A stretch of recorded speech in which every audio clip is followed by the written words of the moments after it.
quit some friends for you, 'cause you couldn't stand it, me all independent, so you had to have me for yourself.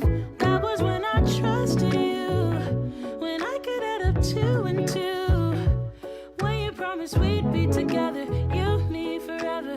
Now there's nothing left to lose. And though I understand it's hard sometimes to make up your mind in these trying times, yeah, I just can't accept you leaving me when I'm overseas with the heart so heavy.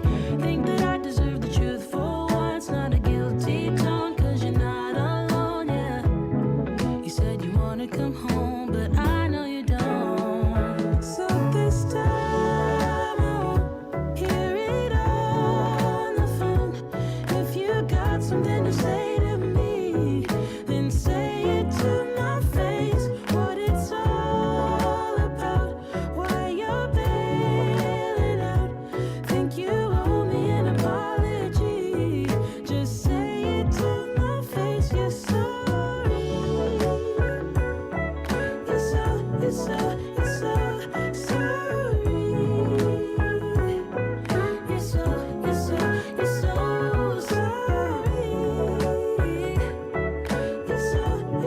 You're so sorry.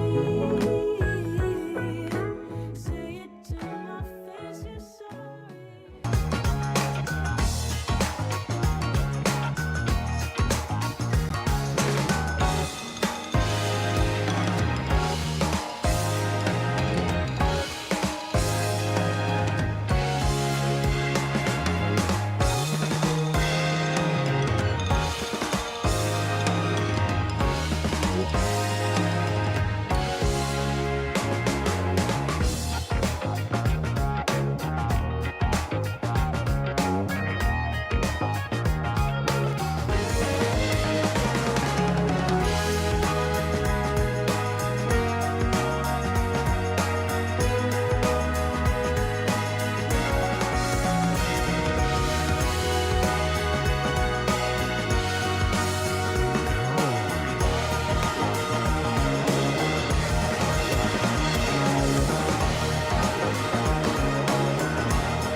The Benjamin Dixon Show is only possible with listener support.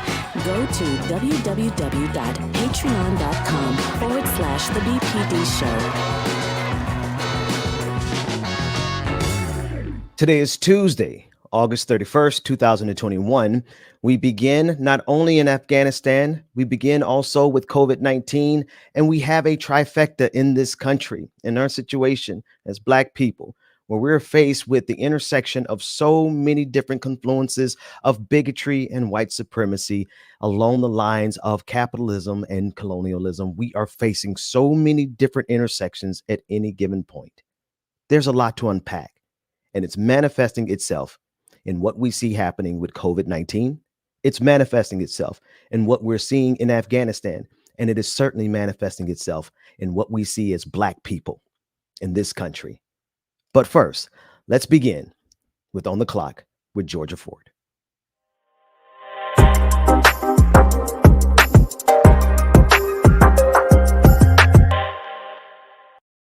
was the deadline that President Biden announced for withdrawing all troops from Afghanistan. Many questioned his strategy and wondered would he stick to it after three deadly attacks at the airport claimed the lives of 13 U.S. service members and left more than 100 Afghans dead. This morning, we check in with an update from General Kenneth McKenzie, the commander of U.S. Central Command. I'm here to announce the completion of our withdrawal from Afghanistan and the end of the military mission to evacuate American citizens, third country nationals, and vulnerable Afghans. The last C-17 lifted off from Hamid Karzai International Airport on August 30th, this afternoon, at 3:29 p.m. East Coast time. Look, there's a lot of heartbreak associated with this departure. We did not get everybody out that we wanted to get out. But I think if we'd stayed another 10 days, Louis, we wouldn't have gotten everybody out that we wanted to get out. And there still would have been people who would have been disappointed with that. But I want to emphasize again that simply because we have left, that doesn't mean the opportunities for both Americans that are in Afghanistan that want to leave and Afghans who want to leave, they will not be denied that opportunity. I think our Department of State is going to work that very hard in the days and weeks ahead. Can you assure the American public that every single U.S. service member is now out of Afghanistan? Every single U.S. service member is now out of Afghanistan. I can say that with 100% certainty. So there it is, the update right from General Commander Kenneth McKenzie. You know, all of the U.S. troops are out of Afghanistan now, Ben, and this marks the end of the longest war. What are your thoughts? What are your thoughts about this coming to an end? You know, this is a significant culmination of a period in American history where we have two generations: the generation that was alive on 9/11, the generation that was born that day and going forward, that we all intersected into the same war. Children born on 9/11 served in this war. It was time. But we do also have to consider the opposite side of this. While I do look at what Joe Biden has done, and I look at it favorably, because it was what had to be done, there is the flip side of it, and that is the concern for the lives of all of the people who did not get out. And as the general was speaking there, categorizing it as a disappointment, the fact is that disappointment is coupled with tragedy and trauma for families who missed the flight. And so I'm not so readily to dismiss it as a disappointment so much as the stories and lives of all the people who are now trapped behind those lines. You know, I was reading the stories from some of the people who did leave, and there was a women's rights activist who said that in order to get to the airport, she walked through the sewer pipe Mm, for miles. mm. And another story that you heard a father explaining to his son that the gunfire was a celebration to try to ease his child from worry or concern about his own safety. And so when you read those stories, and then I juxtapose that with seeing people gather in front of the White House when I was in DC this weekend and forming their own protest to right. protect Afghans, because we already have a population of Afghans in our nation. And these are their brothers, their sisters, their mothers, their cousins, their uncles, their friends that now they have to worry about, and Yeah. the other side of that is, what is the Taliban's plan going forward? I know you've spoken extensively about them being acknowledged as the official government entity. What is their plan with governing this nation going forward? Well, then now that's a complicated question and a great question, because what is the plan of any governing authority in a region? It is to have the monopoly on violence within that region, and that's a definition from Max Weber, who put it as such. It is the legitimate monopoly on violence. And so in the United States, we see that as the police state. And that's what Black people intersect with every single day. In Afghanistan, under the rule of the Taliban, you can be assured that they are going to carry out a far right wing, theocratic style government that aligns with the doctrine of their interpretation of Islam, which is quite antithetical to so many Muslims across the globe. But that is a conversation for their community to have. But as it pertains to what they plan to do, they plan to be a legitimately recognized state on the international stage, the legitimate regime there. But that does not mean that they are not going to wield their power as a bludgeoning tool over the people over whom they rule. Is that is it safe? When you talk about the type of violence and the level of violence and the consistent use of violence that we've seen from the Taliban, that I think for me that is the concern. I get it in saying that they're going to have the monopoly on the use Hmm. of violence, but what we've seen from them historically is that they use violence often. Yeah, yeah. And this is where this is. I mean, this is the crux of the situation, right? And this is where we can see multiple sides to the argument. And this, and while Brother Mac is not here, his argument is still resounding very loudly. You have to take in consideration the people who are going to be the receiving end of that monopoly on violence that is now being wielded by the Taliban. And in so much as they subscribe to a fundamentalist interpretation of Islam. That, just like the fundamentalist interpretation of Christianity, is oppressive to women. Because let's be sure, we are just one Supreme Court decision away from losing a woman's right to choose in this country. And while some people may not consider that as violence, it is a step towards violence that is the same ideology. That far right wing fundamentalist interpretation of any religion is a threat to humanity. So Yeah, it's a yeah. catch 22. Before we switch gears here, we're anticipating that President Biden will make a statement addressing the withdrawal from Afghanistan. What do you think he's going to touch on? He's going to try to validate his strategy. But one thing about Joe Biden, he is a curmudgeonly old guy, and he's not going to apologize for any of this. And I don't think he should in this case, because this is the best that you can make out of a soup sandwich that was the entire war on terror. We had no right to be there as an occupying force for 20 years, no more than we have the right to be an occupying force in Korea, not North Korea, but in Korea in general, and the occupying force across the globe in so many places for the last decades. Right? The United States has made a soup sandwich on the international stage, and Joe Biden got stuck with the hot potato. I do not believe he's going to apologize, nor do I think he should. Well, they are saying that it's caused his ratings to go down. People calling it a failure. People saying that they don't believe in his leadership after this exit strategy. But I lean more on the side of, yeah, how did people expect it to go? Right. And how much longer did people expect us to stay? That's I right. think the thing that concerns me is, now what is the strategy moving forward? Do do the folks with the military intelligence feel that those airstrikes got the folks who were responsible for the explosions at the airport that ultimately took the life of 13 US service members? My question, and I don't know if he's going to address this, but what I want to hear from him today is, do they plan to continue using force in Afghanistan Mm-hmm. because of those 3 attacks? Or Vis-a-vis did they drones. get who they were looking for in the airstrike? That's right.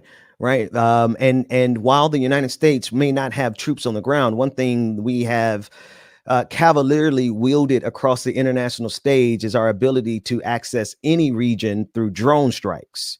So the real question is, are we going to continue drone strikes in Afghanistan? And I'm quite sure that might not be a question is going to be willing to answer today.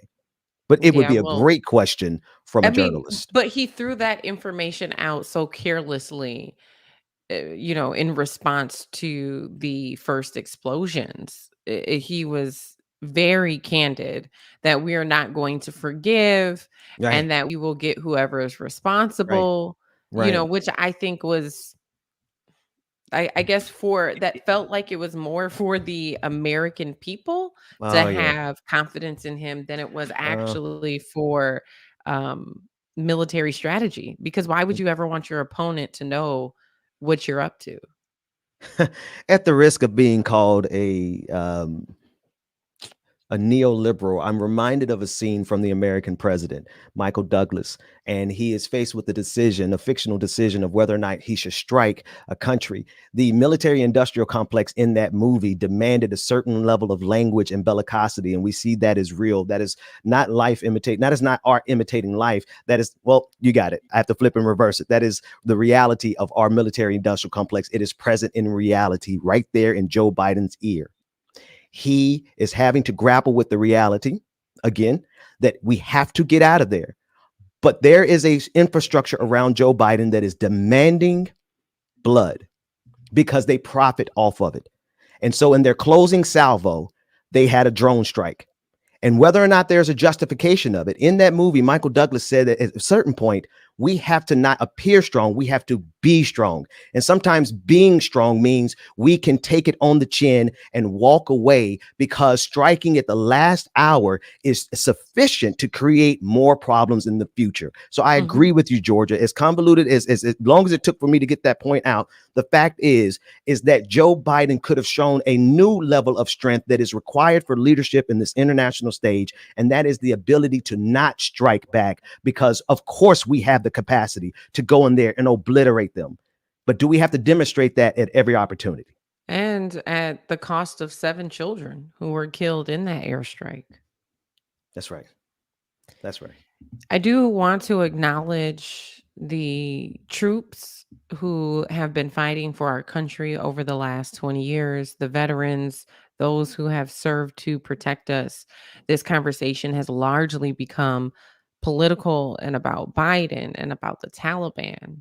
But American troops have sacrificed time with their families, time away from home, and their lives to keep us safe. And so I want to center them this morning and just, if you have fought in a war, or if you spent any time there, we appreciate you. Know that. Yeah. Turning now, a Pennsylvania congressional candidate, Teddy Daniels, has a lot to say about the pandemic, and he's on the side that is fueling a lot of the, I'll say, controversy. Take a listen. This is still America, Tucker. Okay, if you want to wear a mask, wear a mask. Yeah. If you don't want to wear a mask, don't wear a mask. That's what makes this country great with the vaccines. If you've had that conversation with your doctor and you feel a vaccine is the best route for you, go for it. Cool. But for those that don't, that's also cool. Let people live their lives. Wait, but shouldn't we kill people who don't get the vaccine? Well, that's what the left wants to do. Yeah, I've noticed. That's what they want to do. I see a bunch of states right now, they're looking, New York City just did it, the vaccine passport. They're going to start enacting it if you want to go to restaurants. Who the hell does this? Seriously. I guess if you allow people totally unlimited power and no one ever pushes back, I haven't seen a Republican in Congress fight against this. The governor of South Dakota, Kristi Noem, who's supposed to be the great conservative hope, she said yesterday, well, I'm not going to sign a bill that prevents vaccine mandates because vaccines are good. I think. And you're like, well, I thought, wait a second, Kristi Noem, what about the freedom you said you were going to defend? Yeah. Nope. The government's response when this whole pandemic started should have been this. Now, you got to remember, I come from the communist state of Pennsylvania to where they divided people from essential and non-essential employees. Very well. Okay? And this business can stay open, but this one has to close. Right. Do you know how many people lost their businesses, Tucker? So maybe controversy wasn't the correct choice of word. Maybe propaganda Mm, would serve him better. mm. But we're seeing this continued. I don't know if you saw the air quotes around That's it. pandemic, That's right. but you've been sharing this, Ben. I've been seeing this in the afternoons. You're posting about radio personalities and pastors who were anti-vaccine, anti-mask, who have now died to COVID. Yeah. And Yeah. so to see this rhetoric, to see this propaganda, not just on YouTube, but this is on Tucker Carlson's show. That's right. That's right. Tucker Carlson has millions of viewers every single day.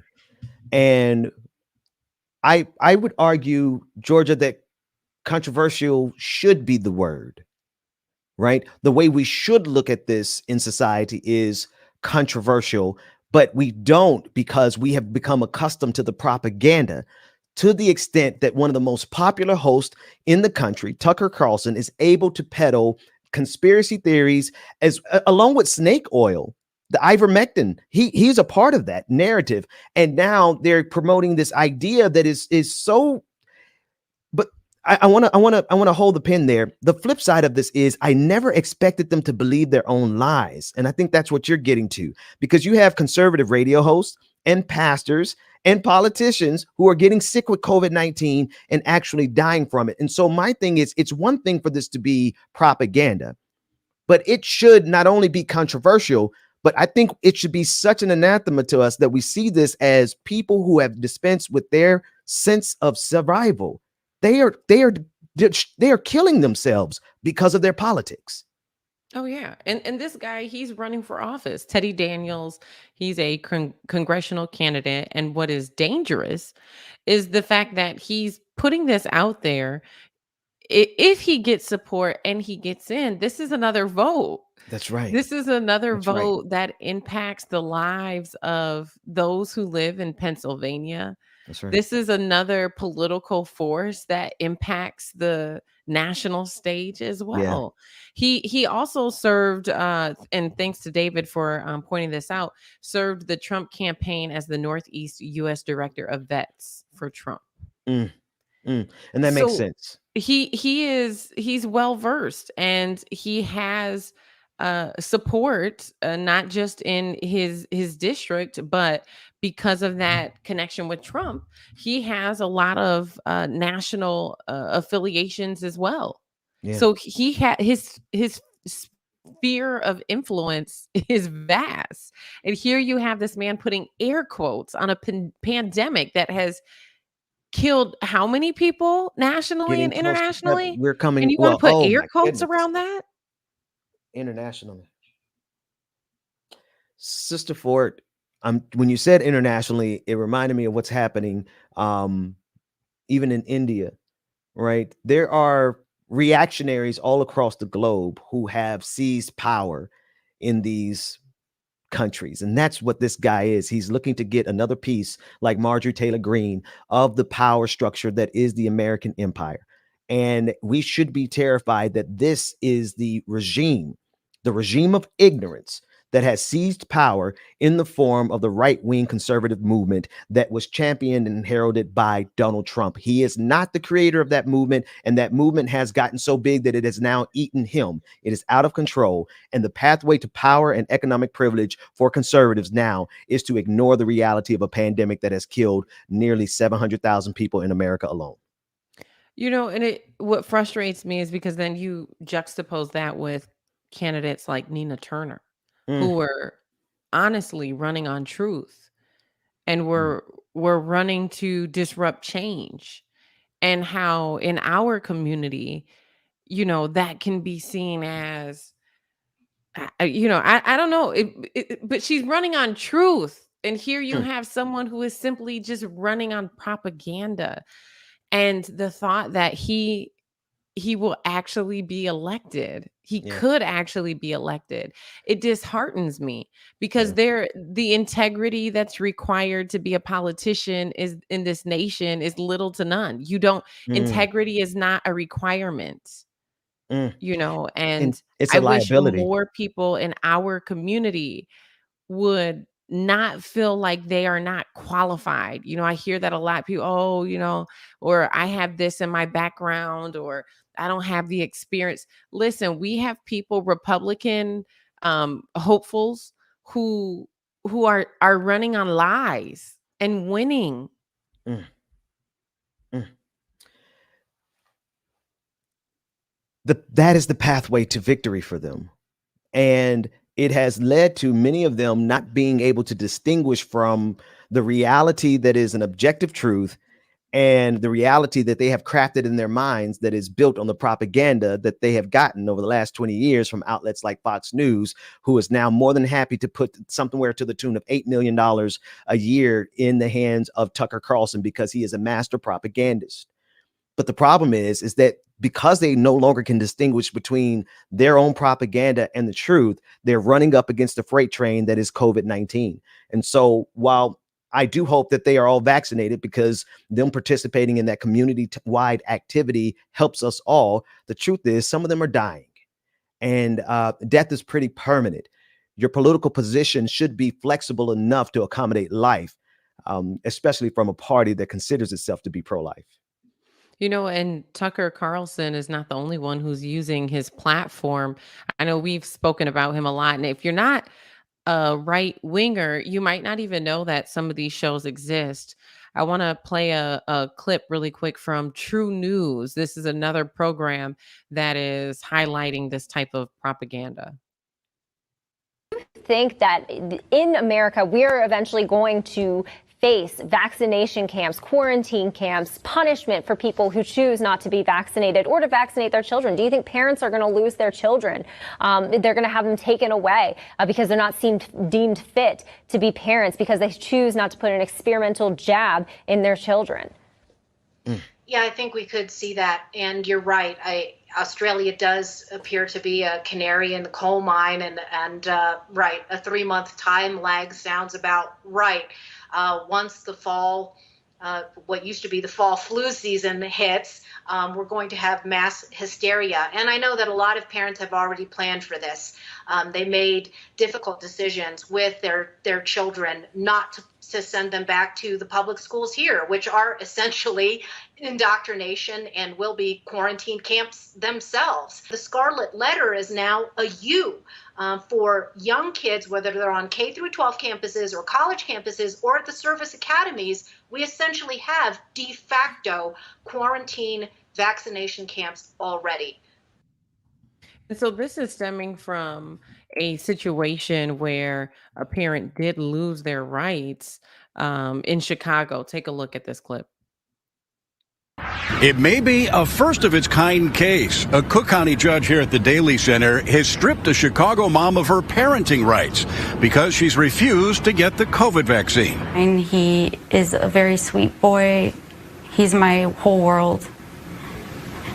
You miss him? I miss him more than anything.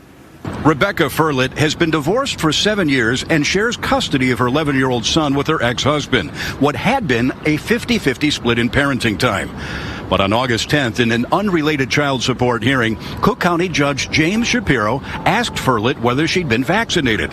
When she told the judge no because she's had bad reactions to vaccines in the past, Judge Shapiro stripped Furlet of all of her parenting time until she agrees to get vaccinated. I think that it's wrong. I think that it's dividing families, and I think that it's not in my son's best interest to be away from his mother. Furlet is now asking the appellate court to stay the judge's order. Her attorney saying the judge has overstepped his authority. And you have to understand I do have. I wonder if the judge is related to Ben Shapiro.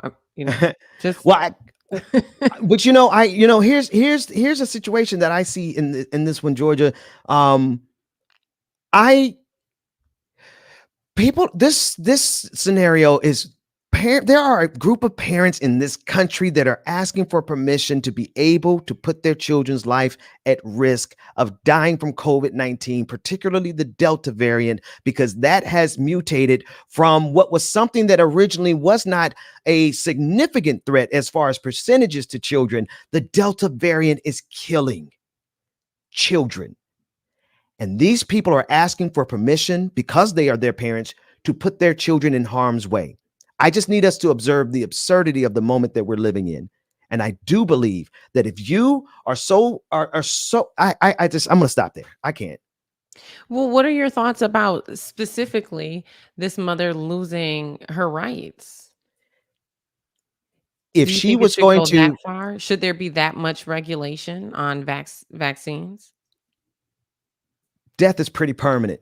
And as this continues to mutate, it is becoming more and more clear that because of the ignorance of America and the ignorance of that right-wing reactionary movement that is global, we are going to continue to see variants of COVID-19 morph until the point where we all are going to have to go back into full quarantine, and we would have lost at least 1 million people in this country. If parents are so committed to their desire to not get vaccinated, fine. But do you have the right to put your children's life at risk? Absolutely not. And so when you looked at that first clip from True News, we saw this exaggeration from a story like this, right? Where it starts out where this parent is losing visitation rights, and then it gets blown up into full-blown concentration camps. Now, That's there right. are no reports of that at this time. And I don't see regulation developing to that level. But Ben, to your point, this is a matter of life and death, It is. especially for children now. And so, yeah, I mean, but I will say this. I do think if we're moving in the direction of taking parents their visitation rights away, I do think that we should be moving in the direction of online school again. Yeah. To me, that feels very contradictory that you'll be hurting children in these Yes. classrooms Oh, yes. without having to Yeah. wear masks. In some instances, there's a ban on mask mandates. And then the other piece is, that there is not vaccination cards required to go into Mm. the schools in some cases. So if we're moving in the direction of holding the parents that responsible, I think we should also be protecting our children and just Absolutely. allowing them to do distance learning again. Yeah, no, absolutely. I could not agree more. And herein lies the complicity of the Democratic leadership in the form of Joe Biden. As much as I may agree with the decision to pull out of Afghanistan because of my principled anti-war stance, I also see that there are so many Democratic leaders who have participated in this notion that we should get back to normal by sending our precious children into petri dishes that are public schools. There is no Absolutely. part of this that we should be looking at and considering sending our children back into this pandemic. But because we are here to serve the power structure, everyone is saying send our kids back to school. I couldn't agree with you more, Georgia. Well, it is that time, Ben. I know that you have lots planned for this morning.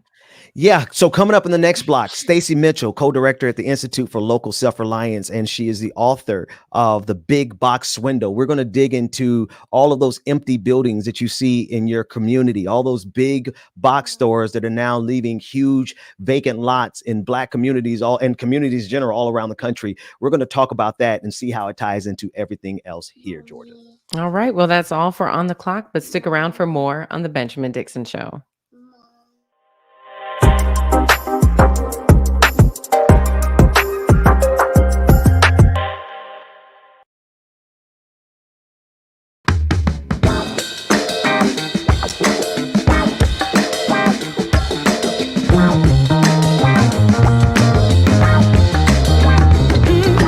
Baby, you set my soul on fire every morning and every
Brother David, run us back. And I want to come back with a couple of clips from Right Wing Watch. But do me a favor, let's run one more song. We're going to take a real quick break. I'm going to take care of something that's happening on my end here. And when we come back, we're going to come back and discuss Pastor Greg Locke and all the things that are happening, not only with Right Wing Watch and their work, but we're also going to take a look at what's happening with these big box stores that are popping up, or rather the empty vacant lots that are popping up all around the country. We'll be back right after this.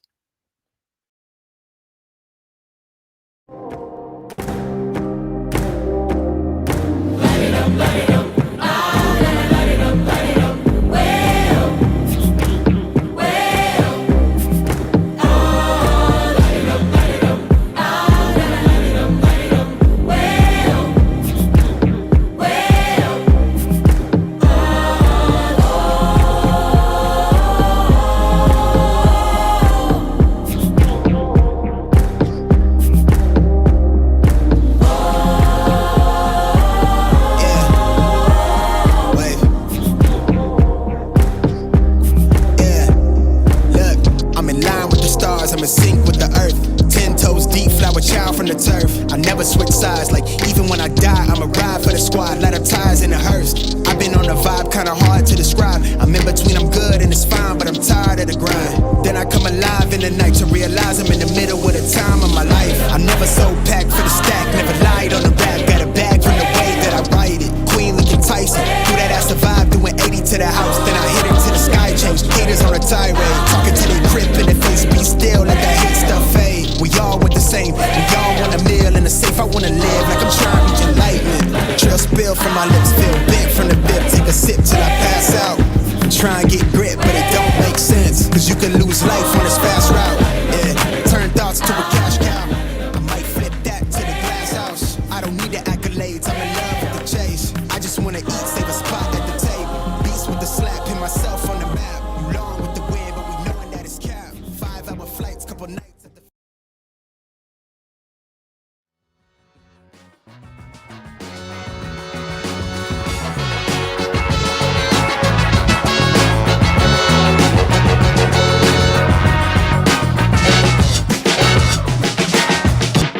The Benjamin Dixon Show is only possible with listener support. Go to www.patreon.com/The BPD Show. Welcome back, everybody. We want to jump right in with the time that we have before our first guest this morning. I want you to take a look at this clip. It is a clip from Right Wing Watch. They are a fabulous organization. We spoke to the director of it, and they keep an eye on what's going on in Christian evangelical circles, because it is part and parcel. It is a part of what we see manifesting on the national stage in the form of the anti-vax movement, in the form of the big lie, and the insistence that Donald Trump is still the actual president of the United States. The reason that is so strong is precisely because it is being taught in churches across the country. They managed to not only connect Afghanistan to the absurdity, but they're now turning around and creating the scenario where their congregants are the sheep to the slaughter. Take a look at this first clip.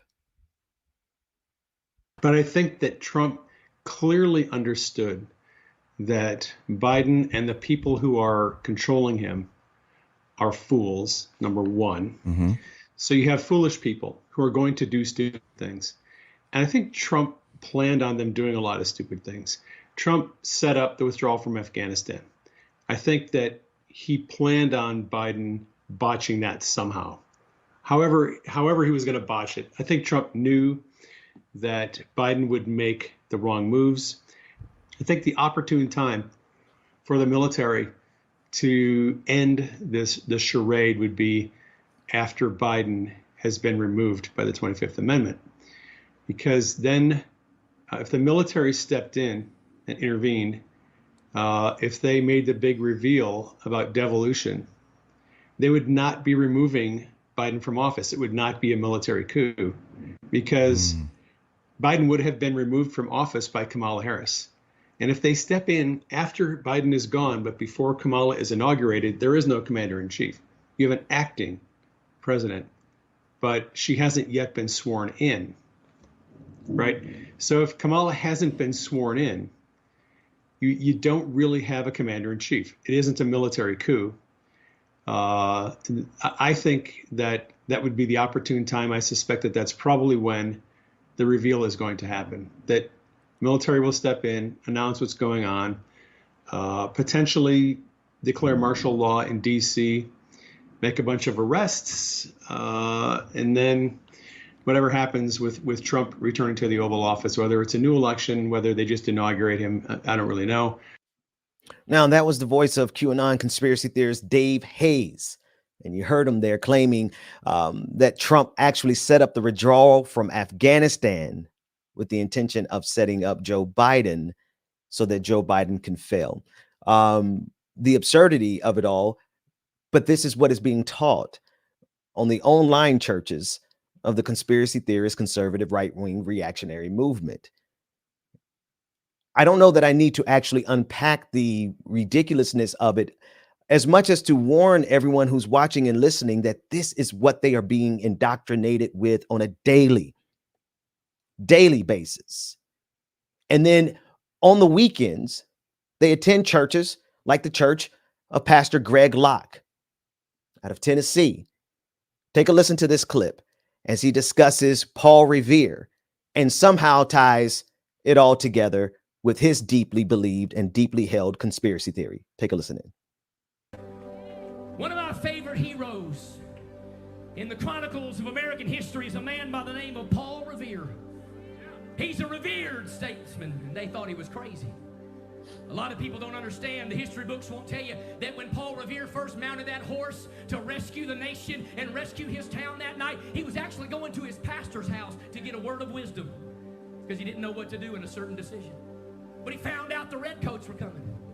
He told everybody, light those candles, light those lanterns, light your torches, get the women and children out. And he got on that horse, and he began to go through town. I'm sure they called him a conspiracy theorist, probably called him a super spreader, called him a troublemaker, called him all manner of evil. You can imagine what their form of media said. But he went through town as fast as he could, passionately. The redcoats are coming, the redcoats are coming, the redcoats are coming. And he successfully saved the nation because of it.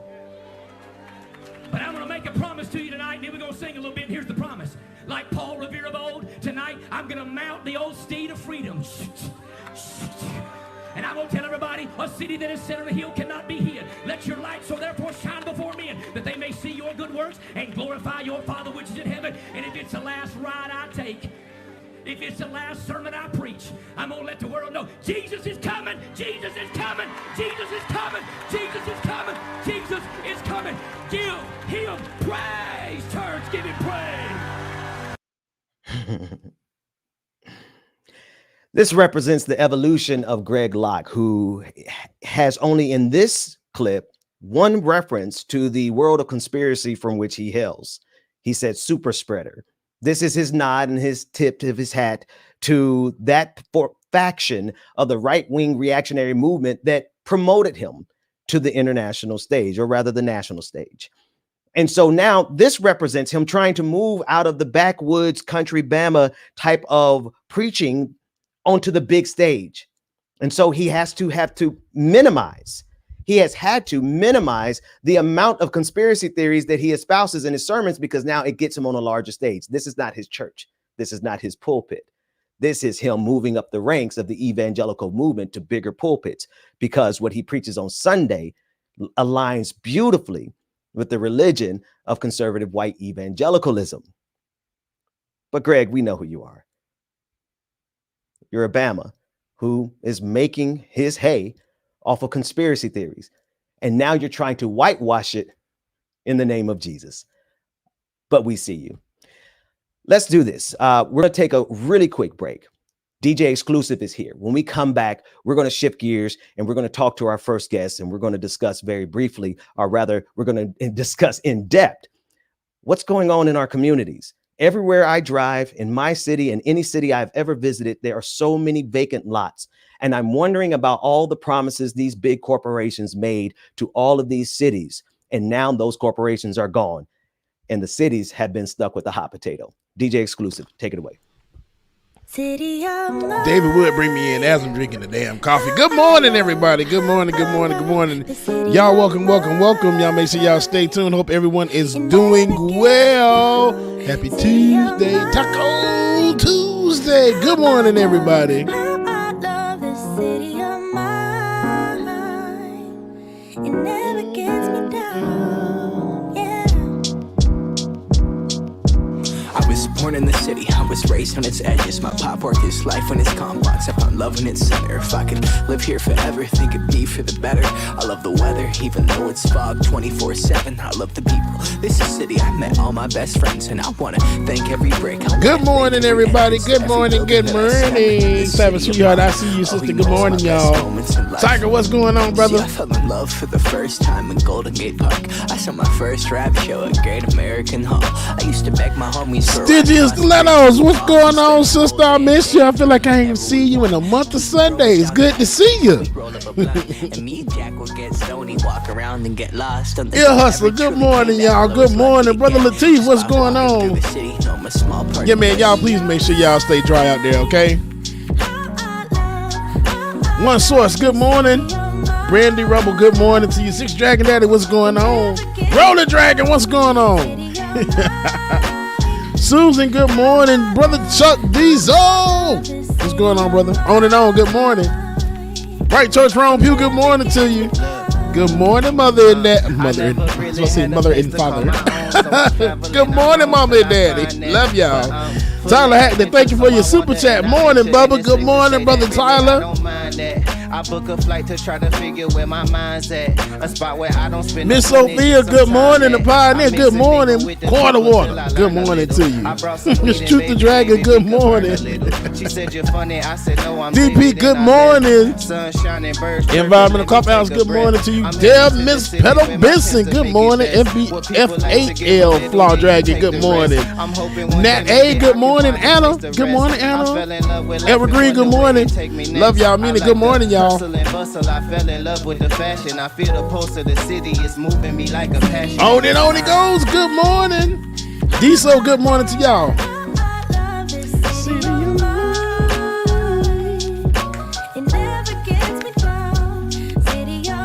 Captain Jackers, I appreciate it. Good morning to you.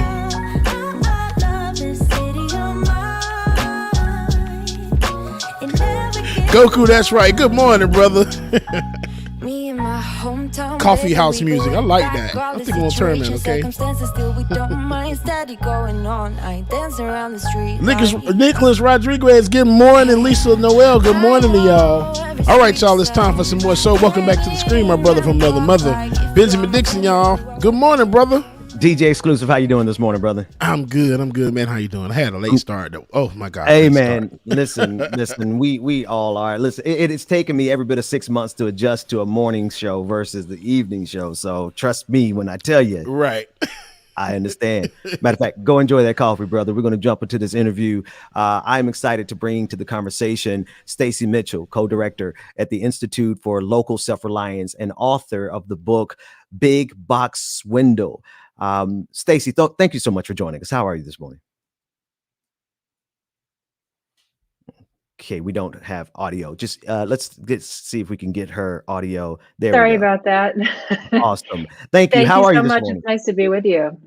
Pleasure. I had occasion to stumble on your Twitter thread where you like so succinctly in a couple of tweets summarize what I've been noticing in so many cities everywhere I travel. Here in the city of Atlanta, there are just so many vacant lots. And I see also on the other side, I see Amazon warehouses popping up everywhere. And I'm wondering if in the next 20 years, these cities that are taking in all the new corporations are going to be saddled with the same empty vacant lot scenario that you spoke about on Twitter. Could you tell us about your work and kind of address it from the frame of that question? That's right. I mean, so many communities have been taken in by the promises of these big corporations, whether it's big box retailers like Walmart or more recently Amazon. You know, we're going to bring you lots of jobs. We're going to bring you lots of tax revenue. And, you know, years later, after, you know, the growth of all these big box stores, what we see is lots of communities have just been hollowed out. They've lost their local businesses. those big box stores haven't delivered on the promises, even if they're still operating. Some of them have gone vacant. They haven't delivered the jobs that they promised, and they really haven't delivered the tax revenue. It turns out there's a whole hidden cost associated with these stores. And now many of those companies are demanding tax breaks and lower property valuations on their stores. And so it's really it's been a bit of a swindle that communities have gone down this route. And so part of my tweet thread was really to say, we should be looking at this more holistically, and especially as we've got Amazon building warehouses, we should learn some lessons from the past. Yeah, I'm looking at I'm thinking of the city of South Fulton, which I had an occasion to meet a candidate for commissioner in that city. And we spoke specifically about this, right? We spoke about the promises that are made by corporations in the form of we're going to bring jobs. And so our local city council or whatever city council you're a part of or you're in, they hear these corporations say, we're going to bring jobs. And then the mayor gets a chance to do a big presentation and say, we brought Amazon to our city, or in this case, or your specific case is, Lowe's in this photo that we're looking at. We brought Lowe's to our city, but now Lowe's is an empty vacant lot that is a liability to the city. And please tell us more about that swindle where the tax revenues that they thought we were going to get never really came. Yeah, that's right. A lot of these big stores opened over community opposition. You had local people saying, we want to keep our local businesses. We want to have a healthy neighborhood business district. And yet city officials were just drawn in by that tax argument. And so they okayed like a lot of this development. Some is okay, but they okayed a lot of it. And what we're seeing now is all of these companies are going around state after state, and what they're doing is systematically contesting their property valuations. They're saying our buildings are worth half, a third as much as you're saying they're worth, and we want to get a big cut in our property tax bill. They're doing it under something that's called the dark store theory, which is it's as nefarious as it sounds. They're essentially saying to cities, you should value our building as though it's empty, as though it's not a going concern with a bunch of sales and revenue going on in the building, but instead you should treat it as though it's like a decrepit, vacant building, and that should be the value. And they're getting away with it in a lot of states, though there is now some pushback and there's some legislation that maybe could stop them. But the end result for cities is that they have often seen local businesses disappear, which has gotten rid of property tax revenue that was coming in from those businesses. They've seen higher costs for services for these stores. These stores generate a lot of police calls, a lot of road maintenance. And then now those stores themselves are slashing their property tax payments. So that the end result is that these businesses are really hurting cities financially in a significant way. And you're telling me, I want to make sure I heard correctly. You said that there's an argument that's being made by these corporations that we should value their decrepit, broken down blight on our cities that are the empty parking lots of their big boxes. Yeah, they're actually saying that those stores that are in operation, stores that are doing tens of millions of dollars of business every year, should be valued as though they're vacant. And the argument that they're making is that these are single purpose buildings that if Walmart leaves the building, it's got no other use, and therefore it has no value, which is, of course, exactly the opposite of what they told cities 10 years ago when they wanted to build. They were like, oh, this is going to be the greatest thing, and we're going to add all this tax base. And so, and now they're saying we're worthless. And in fact, we've got empty buildings all over the country, so you can see that we're really worthless and that nobody wants to occupy these buildings. So it's even worse than I thought. They're trying to prove the point. It's a scandal. There are towns that are doing this in Michigan. They started doing it here in Maine. They've done it all over the Midwest, and they have gotten big tax cuts. And in some cases, the state, there's usually a state tax board that this goes through. The state tax board has actually made the local city or town write the company a check for back taxes, like basically taxes they had paid in previous years. Now you've got a struggling city government, and then they're having to cut services, libraries, schools, everything else is having to pay the price so that Walmart can walk out with a big check for taxes that it paid in previous years. In addition to the public subsidizing of these corporations in the form of food stamps, any type of assistance, because these corporations aren't necessarily paying their workers a living wage. So not only are we getting stuck with the bag or with the hot potato, seems to be my phrase for today, as cities, because they're skipping town, proving a point that we have to keep them. It is so convoluted and nefarious. I want to just hold the pin there and ask you about some cities, some states that got it right. You said Vermont is a state that got it right. Tell us about it. Yeah, Vermont has a law. It's called Act 250, and it's a statewide law. It's a land use law, and it essentially says if you want to build something large, whether it's a big commercial development, big housing development, then there has to be an analysis about whether the costs of that, whether the benefits of it are going to outweigh the costs. Like they really do the math. Like, how is this going to play out over time?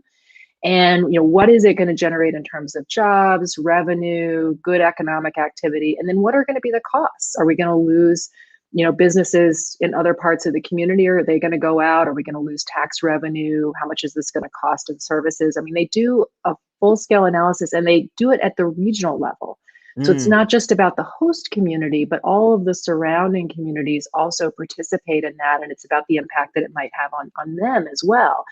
And because of that, what you've seen in Vermont, and there are a few other places that have similar policies, people get the full picture. Like in the case of big box retail, back in the 90s, 2000, when those retailers were building lots of stores, Vermont was actually doing the analysis, and in many cases coming back and saying, you know what, this is actually going to cost more, and this isn't going to deliver the promises that these companies are making. And when people saw that information clearly, what they then did was say no to those stores.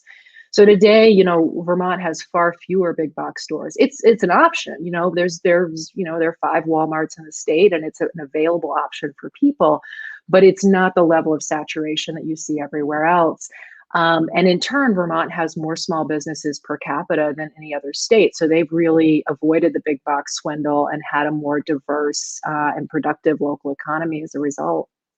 Could you talk about our level of complicity as individuals with our level of consumerism and our incessant need to buy widgets? How are we complicit with this type of life? Yeah, it's on the one hand, I think that people, it is really worth thinking about like where your dollars go, and even that exercise is a great way to like learn about sort of how our economy works or doesn't work, right? Is to just pay attention. And there are, in many places, there are great local businesses that give back, that are good employers, that need your dollars. And I would just encourage people to, sort of seek out those businesses and support them, because they really do need you. On the other hand, I would also say that I think we need to see this as a product of public policy, that we have implemented policies at the local, state, and federal level that have favored and encouraged the consolidation of economic power by these big companies, whether it's Amazon or Walmart. We've said, you don't have to pay federal taxes. We've created all sorts of loopholes that only work for big business. We've created land use policies that favor this kind of development. I mean, the list goes on of ways in which we have actively encouraged their growth and undermined more community-based alternatives through public policy. And ultimately, it's public policy that's going to change this. And so, on the one hand, I want people to be mindful of where they're shopping and spending, and that's important. But I also really feel like it's our citizen muscle that's the most powerful muscle, and we need to like learn how to use that and learn how to use policy to structure the economy in ways that actually work for people. Absolutely. One final question for you with the time that we have left. In your book or in your research, have you found a larger concentration of empty big box stores in any particular subgroup? And I guess I could point, I don't see a lot of empty stores in wealthy neighborhoods, and I see a lot of empty stores in Black neighborhoods. Yeah, I think that's absolutely right. I mean, what you see with these big chains, and it's not just the sort of big boxes like Walmart, but it's also the pharmacy chains, CVS and Walgreens, all of these chain companies is, during flush times, they will expand and they will push the envelope. But then when they decide to close stores, where is it that they close? It's always communities of color, low-income communities that they pull out of. they have very little commitment to communities in general, but particularly to communities of color. And there is a just sort of willingness to mistreat people that you see in terms of their development patterns. And it just really comes back, I think, again to, well, how is it that we build businesses and institutions that are really rooted in community and owned by people in the community, and therefore have a vested interest in the long-term interests of the community? And for too long we've been on this like bigger is better kind of approach. And the reason my organization, the Institute for Local Self-Reliance, exists is to sort of question that and say, what would it look like if we did economic development in a different way that was really about something that's more community-based and community-rooted. And it sounds like Vermont might have a model. It sounds like businesses shouldn't come from the top down any more than government should come from the top down, but should come from the bottom up, from a local level up. Stacy, thank you so much for joining us and all the work that you're doing. The title of the book is Big Box Swindle. Stacy Mitchell, co-director at the Institute for Local Self-Reliance. Thank you so much for joining us today. Thank you. Appreciate it. When we come back, like it or not, but first, DJ exclusive.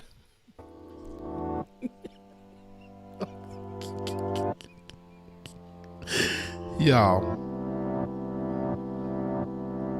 what made the tomato blush? It's all the salad dressing?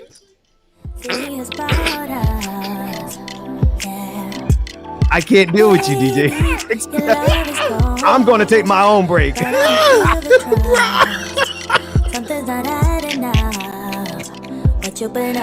all the salad dressing. I don't know where these people come up with this stuff at. Why don't you tell me now? Oh, good morning again, y'all. Y'all make sure y'all stay tuned, all right? Environmental Coffee House, right church, wrong pew. Nick, good morning, y'all. Goku, thank you for the tomatoes, brother. I appreciate it. Other Bulls with infinite content, good morning. Y'all can't take me and my dad jokes. It's okay. I can't take me and my dad jokes either. Oh my gosh. My God, today.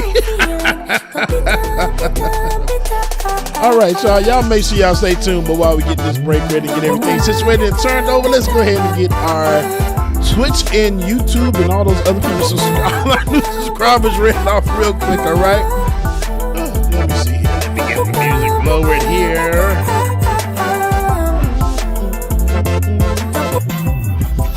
All right, y'all. All right. New Patreon, new patrons, and new Twitch subscribers today. Nicole L. Shout out Nicole. Sean F. Carrie M. Mary C. Duval H. Like Lil Duval? No? Okay. Duval H. DJ. Like DJ exclusive? No. DJ. Shout out to DJ, man. Our new Twitch subscribers. We have Chrysanthemum. I don't know if I can read that one. We have Chrysanthemum and we have About to Bus. Subscribe with Prom. Silhouette Alphabet. We have a 420 Kitty Dragon. Resubscribe. These names. Brick Throwing Commie. 312. The Chicken Fried Dragon. Resubscribe. We have Murderino Dragon. Donut Space resubscribed. We have the Chicken Fried Dragon who gifted a subscription to Danielle Labiqua, and Sammy Lynn the Con Dragon gifted a subscription to Why So Dankness. JNLE also 1981 also gifted a subscription to Marcus for Left Flank Vets as well too, man. Thank y'all so much for the resubscribes, man, and new patron members. We greatly appreciate y'all. Love y'all to death, man. Y'all the best. Also, Other Bullsmith says we need to invest and reinvest in manufacturing in this country and stop all of this globalization. China is quickly surpassing us. Quickly surpassing us. Amen to that. Brenda Johnson says, I worked with a citizens group years ago to keep Walmart out of our community and was successful. This is one of the many reasons why. Thank you for that, Brenda Johnson. Thank you again, Other Bullsman, man. If you have a super chat that you're going to read it off on the air as well, too, we greatly appreciate you. Tyler Hackner said, Bubba, you and your Jad Dokes are never ending. Never ending, because if I run out of the 150 that I got there are probably about 500 more I can find on the internet. So we gonna have dad jokes for days. Love y'all, mean it, okay? Just don't throw tomatoes at me in real life when y'all see me, all right? I greatly appreciate it. Make sure that y'all stay tuned, man. Like it or not, it's starting up soon. I forgot that our sister from another mister won't be with us today. Prayers up for Rebecca. Has got an important doctor's appointment today, so prayers up for Sister Rebecca. Make sure everything goes good, all right, y'all? Y'all make sure y'all stay tuned. We got some more coming up, all right? Keep it locked right here, the Benjamin Dixon Show. What it took to making you like a blossom of a tree or the color of a jewel. Mark S., I think I might change that to my name. Mark S. said, we need a marinated neck bone sandwich dragon. Tiger, what's your joke? Tiger, what's going on? What you got? Darling, you are all I want for sure. Darling, you give me everything. Mara Sharice, good morning, Mara. KFZ, good morning. Yeah, girl, you know I miss you. KFZ, you're annoying as hell, bro. Good morning, brother KFZ. Good morning to you. Blue Daddy, good morning. It's like talking, girl, you're walking circles through my mind. All right, y'all. This is from Tiger. Tiger says, did you know you can't run in a camping ground? You can only ran. It's past tense. Get it? Past tense. TENTS. And I said, darling. Now y'all blame Tiger for that one, y'all. I said, darling. Tiger, that was a good one. That was a good one. I appreciate that one. Oh my gosh. And y'all make sure y'all stay tuned. Actually, all right, I think I'm gonna have a quick second. Y'all, yesterday, we played the new song by Barca. I think that's the name, right? David, if I'm not mistaken. And it sounded really good. So I had somebody reach out to me yesterday and asked to play a song that they requested. They're independent artists here in Atlanta, and I listened to it, and when I tell you that the song is pretty much a pop, so I said I'll make sure I play it on the air. Independent artist, man, so make sure that y'all go support. His name is Jay Nolan. We'll play the song, and I'll let you know where you can get the song from and go follow and listen along. All right, here we go. His song is called Splash. Going bad on them. I be running up a check and do the dash on them. They was sleeping on the kid, then I passed all them. I was waiting in the water, now I splash on them. Like, cannonball, splash. Hit the frog, splash. White wall, splash. Jackie jump, splash. Fuck up the drama, just me and my partners be grinding to fill up the bag. Add up the comments, she look at the diamonds, lil' mama gon' rock with the splash. Mission to fill in the blanks, permission to fill up the bank. Gassing on niggas, I guess I should fill up the tank. The champion and tip through the ranks. Driving hits like golden gloves. Bang head with the shoulder shrug. Mayweather, boy, I'm undefeated. I'm a competition, I just pull the plug. Light a candle for the ops. Got me pulling all the stops. Niggas see me in they dread. Made me think of going locks. I be creeping through your block. See all the hoes on your strategy. I break it down like some cross. Your 10 like some Jack in the box. Got your chick in my spot. She want apples to rock. I'm a bad boy. I just crash for her. I don't pay attention to the dashboard. I be in the pain, then I crash boys. Y'all just act hard. Get your sad card. I'm a Jaguar. Inspiration for the generation like the Black Panther. On my job, I just spread my gift. Do it every year. I'm Secret Santa. Sweet home, no Alabama. On the floor like David Banner. Pinky ring on Super Bowl. See me high stepping like Deion Sanders. Rude boy, better mind your manners. I've been watching y'all about to change the channel. Got a chick waiting on speed dial. And she got the drop like Louisiana. Like, oh. Going bad on them. I be running up a check and do the dash on them. They was sleeping on the kid, then I passed all them. I was waiting in the water, now I splash on them. Like, cannonball, splash.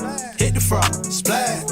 White wall, splash. baggage on. Splash. Broke up the drama, just me and my partners be grinding to fill up the bag. Add up the comments, she look at the diamonds, the mama gon' ride with the splash.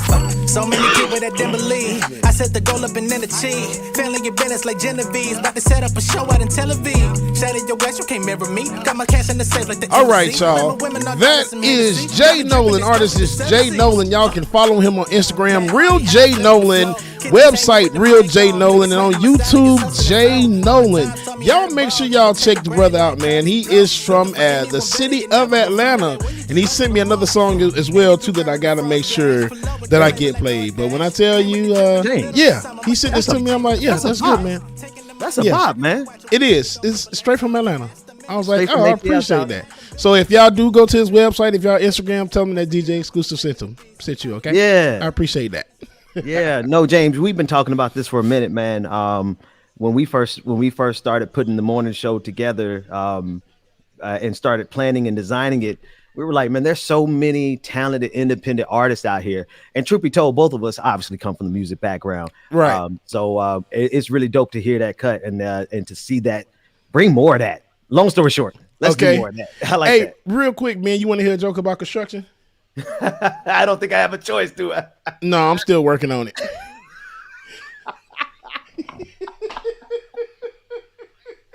David, I don't know what clip you have. But you know what? Yes, we do need to do this properly, even though our sister from another mister is not here. James, bring us in properly. Okay, you want to do the? Are we rolling? We're gonna run the intro. Okay, run it, David. Okay. Like It or Not with Benjamin Dixon starts now.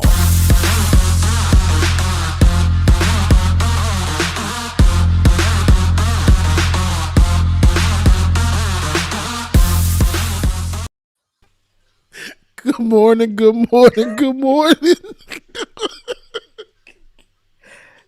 and welcome to Like It or Not, where we're free to tell the truth and not care who doesn't like it. What do you call a fake noodle? I don't know, James. An imposter. David. He didn't get it, David. He didn't get it. Good morning, Ben. How you doing, brother? I'm good, man. I'm good. I love the fact that we can go from imperialism and colonialism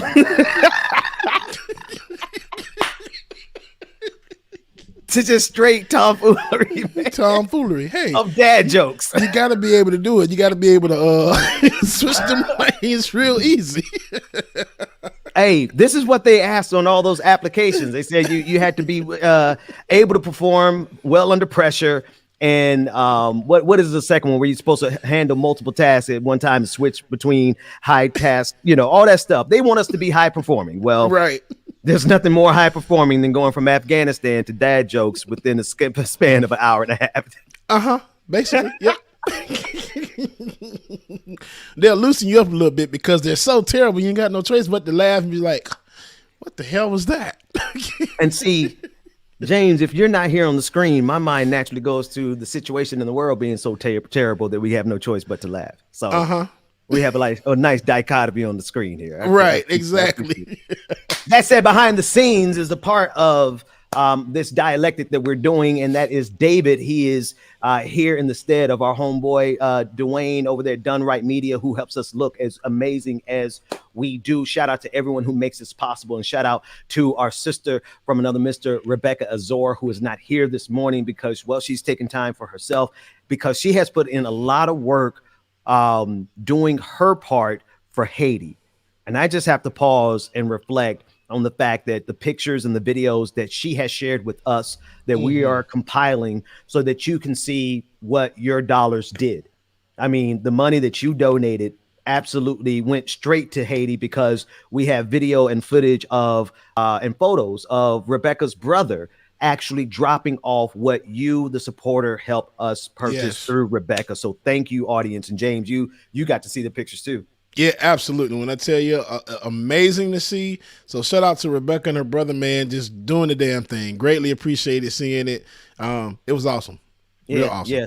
No, it's awesome. And shout out to the people of Haiti who have endured and overcome tragedy after tragedy. But you guys are, all of you, you are resilient people. And as evidenced by the fact that we have the Haitian princess on this show, Rebecca Zor, who's taking the morning off. That said, it's just you and me, James. You think we can handle it? Can we?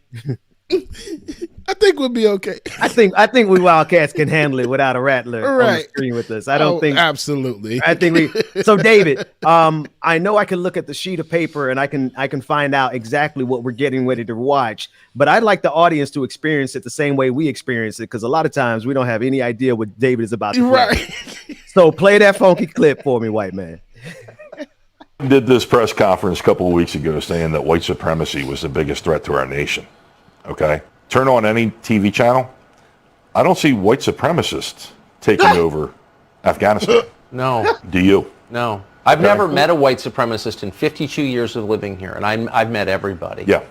You know, I've met the head of the Nation of Islam. I've met every wacko in the world, flat Earth people. I've never met anyone who said, you know, I'm just a white supremacist. Yeah, that's I'm sure they exist. Every variety of weirdo exists. I've never met one of them. I call it their golden unicorn. Okay, because it's the invisible monster that they can blame everything on. Yes. And then point to every white person out there and say, oh, you're a white supremacist. So did he change his set? Because that set is giving very much white supremacy.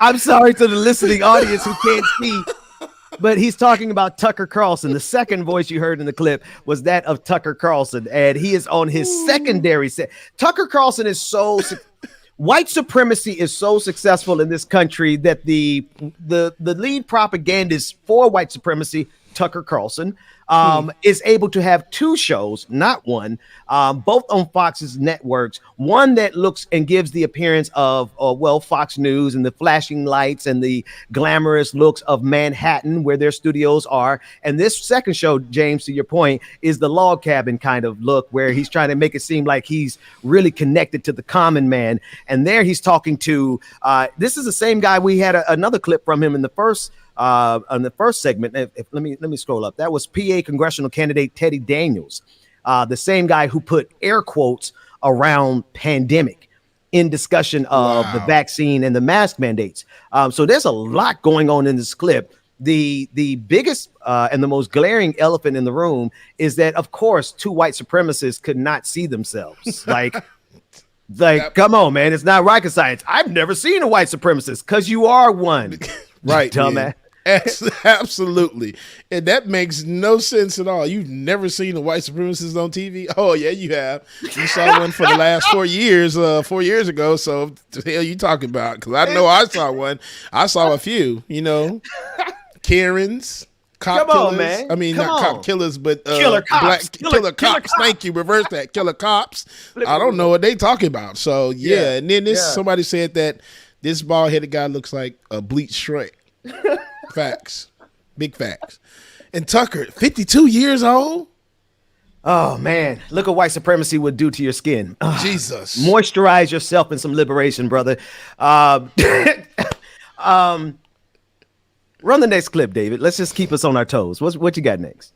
Is a terrible governor. Not saying he's a terrible person, maybe a great person. But look at the state he leads. It's gotten demonstrably, visibly worse by every measure during the years he has led it. You'd think even leaders of the Democratic Party, his party, would be very happy that he could be leaving, but they're not. They're doing everything they can to keep him in office. They're going so far as to endorse the job he's doing, if you can imagine. They're not blind. They see what he's done.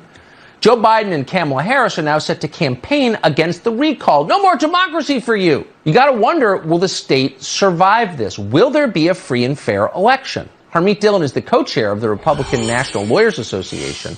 California does not get the credit it deserves for the corruption that's endemic there. It's a one-party state, and they act like it. Of course, I'm concerned, Tucker. I'm involved in election integrity efforts throughout the United States, and I'm also a member of the Republican National Committee. We are monitoring things. Just a couple of hours ago, I filed a lawsuit to intervene in a challenge to the constitutionality of the recall statute because, frankly, I don't trust the Secretary of State or the Attorney General. We are going to be jumping on every potential opportunity to do that and fight back against the Democrats. Of course, they are playing fast and loose. We've seen some very alarming scenes of 300 ballots bundled together in the car of a person with a gun and some drugs. Ballots have already been found in trash cans. Really? Photographs have been taken of them. I've got people who have taken videos and said, look what I'm finding here. One pastor I know was driving down the street, saw some documents on the side of the highway that he thought looked somewhat important. He grabbed them. They were opened.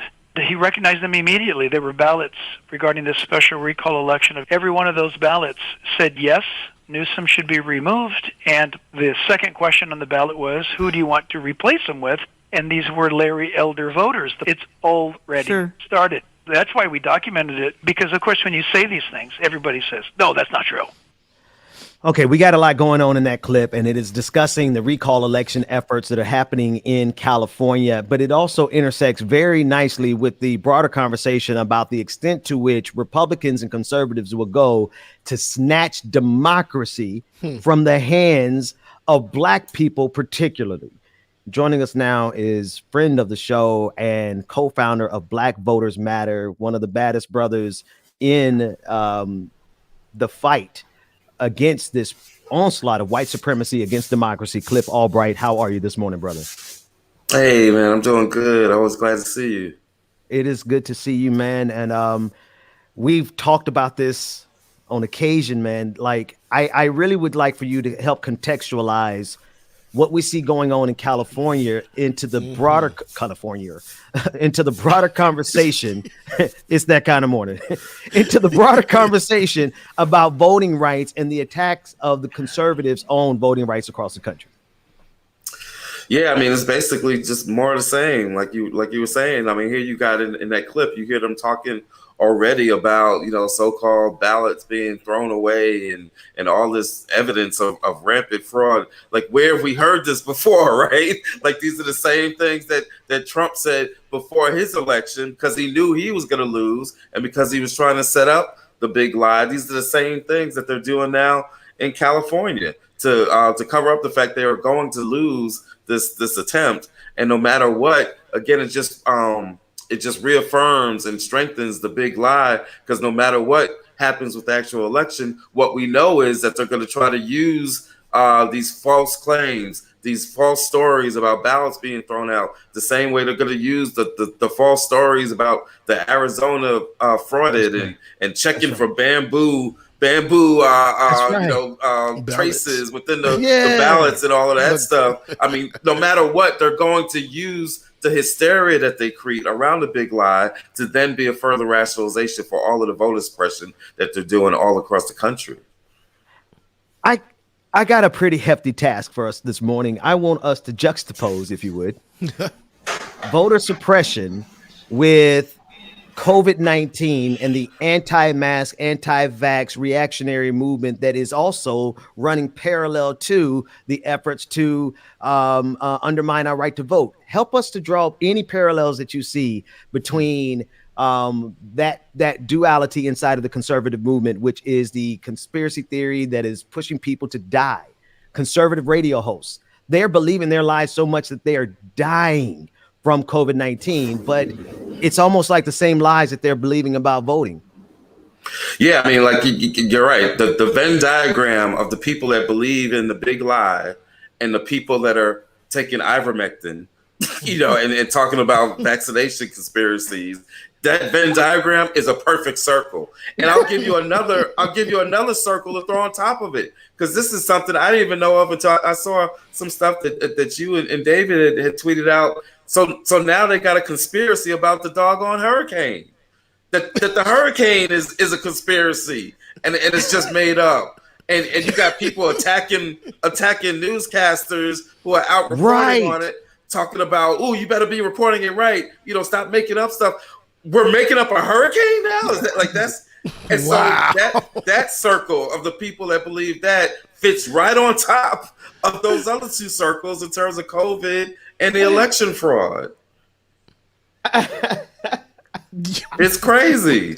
Like what is going on? People are taking horse D-word. Like what is going on here? But this just shows the lengths that you go when you gotta believe in a notion like white supremacy. It'll cause you to believe in just about any conspiracy theory, anything that'll reinforce your belief system, no matter how crazy and unrighteous that belief system is. It'll even to the point of it costing your life. That's how deep this white supremacy is, and it's deeply rooted in the fabric of this country. You're talking about something when white folks had nothing else in this country, when poor white folks had nothing else in this country, they had the notion of at least I ain't them other folk. And that belief, when you cling to it, then it'll force you to hold on to it in spite of all reality. It'll force you to believe in notions of white supremacy and inferior white intellect, even when everything we see betrays that notion, right? And so this supremacy ain't so supreme, brother. This white supremacy ain't so supreme. If you look at the sum total of their equation, the apex, the apotheosis of white supremacy is they're crapping themselves with dewormer. Right. I like our odds, brother. I like our odds. That's right. David, we want to run this clip. Cliff, you sent over a clip that you want us to take a look at. I also want people to see that clip that you're talking about from MSNBC. It was two black men. One was in the anchor seat. One was out reporting on the hurricane, and some madman, white man, drove up and got into his face, and he should be grateful that he did not get a two-piece snack. That said, let's run the clip of Cliff that you brought, and let's discuss it.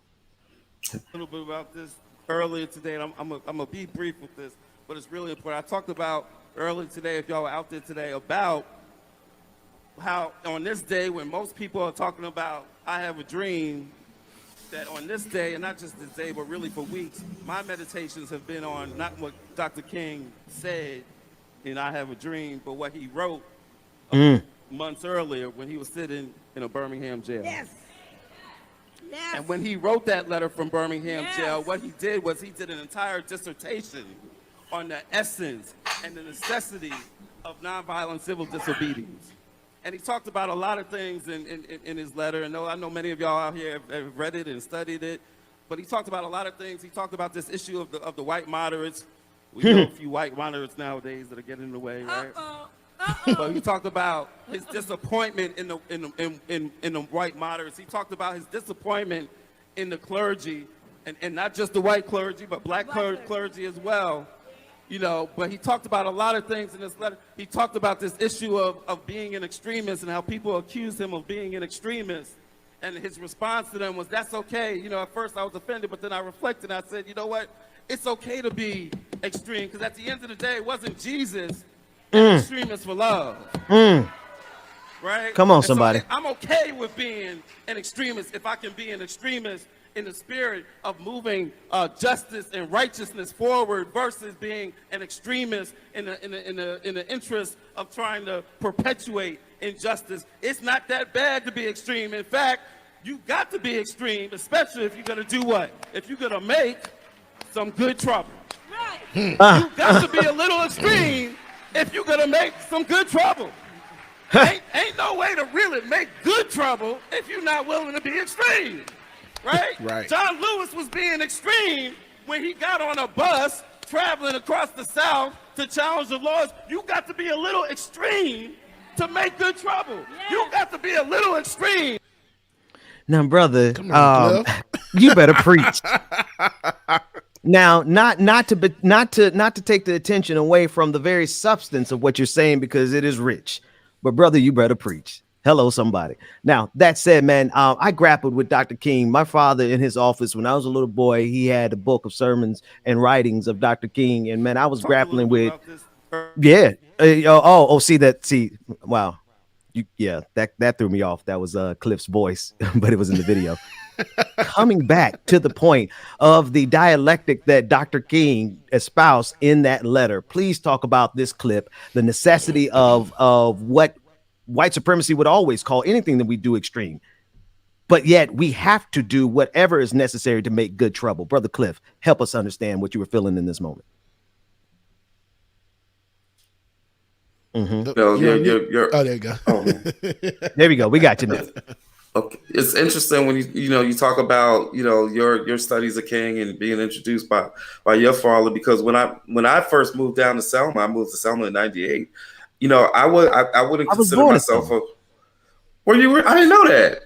Yeah, I was born in Selma. Wow. I'm old enough to still have Negro on my birth certificate. Man, no, you ain't. Get out of here. I swear, on God. Ask my mama. But go ahead, Cliff. Yours mine says black. Mine says black, and I was born like 40 minutes away from you. Look. Oh my God! 2 years before. Selma. Look at the difference of Selma. But you moved, Cliff, to Selma in '98. That's right. And having lived there, I believe you when you say that you've got Negro on your birth certificate.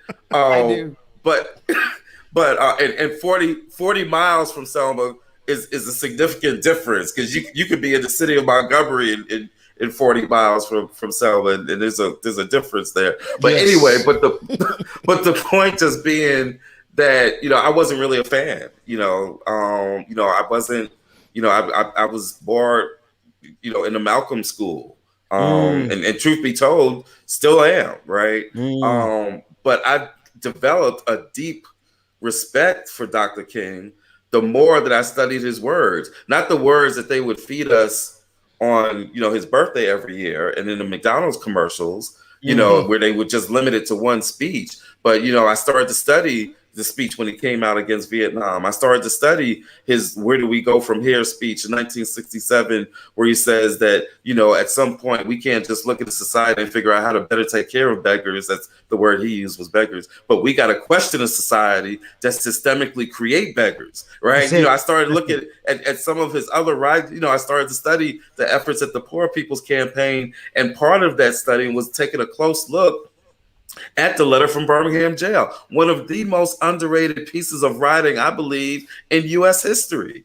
The way that he spells out the rationale for nonviolent civil disobedience, and he addresses all those issues that I mentioned in there. And so, right now, we're at a moment where we have got to match our actions with the nature of the thing that we are trying to fight against or fight for, right? In other words, when you're fighting against white supremacy, or take a step back, you can't be going after a major opponent in the form of a Goliath, right? And not be willing to use, like Dr. King said, extreme tactics, right? The bigger your opponent is, the more deeply entrenched it is, then the deeper you gotta go.